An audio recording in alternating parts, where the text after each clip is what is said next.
dicabut ku malaikat kang turang teh sakara nyawa ngangeseg mapai urat beak tempo kudu pindah nyamperkeun ka alam barja geus waktu ninggalkeun lembur ngajugjug ka alam kubur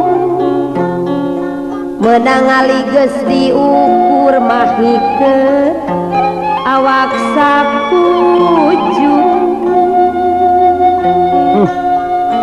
keung wa geura dulu menang ali geus diukur mahikeun awak sakujur rek naon anu dibawa duit loba sawak lega menang ngumpul-ngumpul teh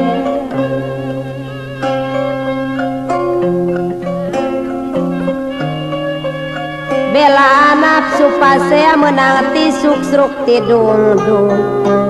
besok dipake adigung kana salat mabok linglung waktu jakat nage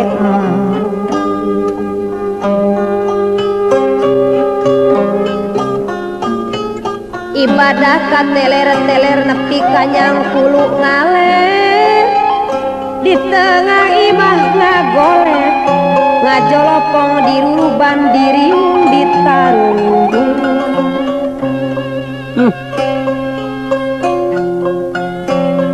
diriung ditarung guan Paji Nurdin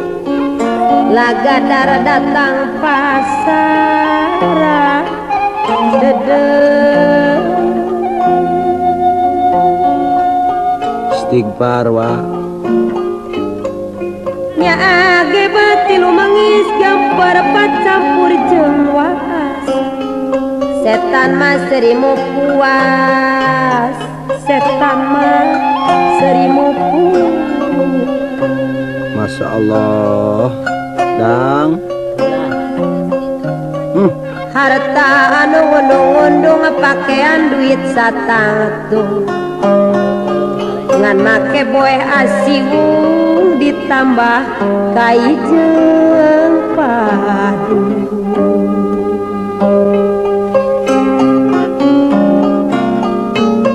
lawang amal geus ditutup hanjakal waktu keur hirup talangke bet teu sanggup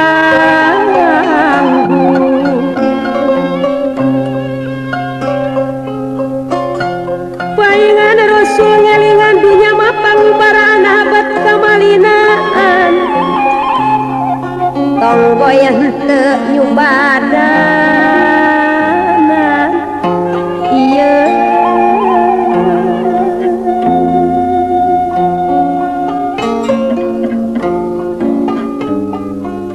dugening geus jangkora ruku padung raku lemah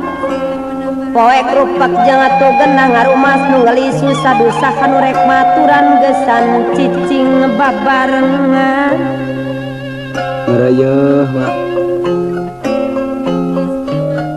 mana sobat mana dulur geuning baralik ka lembur teu maturan di kubur sumawo nambahan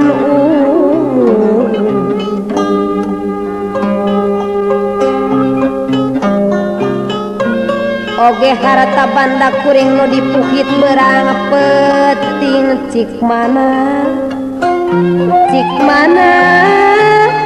nu rek ngadeki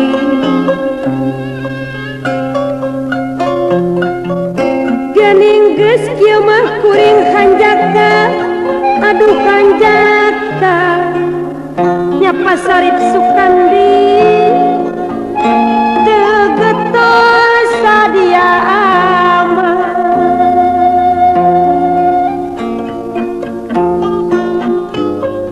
ngan amal nu jadi bakal hanjaka nurut ka embung ngan harta nu digugulu ngecep budi ayeuna geuning kaduh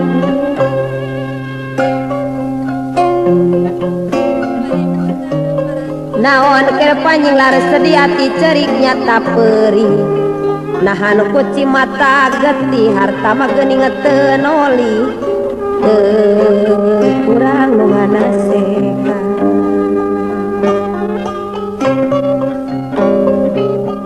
geus ulah reksa sama teguna geus kaliwat tong hantem hanjakalan panteu kurang nu ngelingan pek tanggung ngejawab sorangan gerak jawab pariksaan paremutara parantosan mangga urang lala nyepan sugan sinarang jang sugan ngajadi ka maslahatan nguping ieu pepeling mugisi jadi pang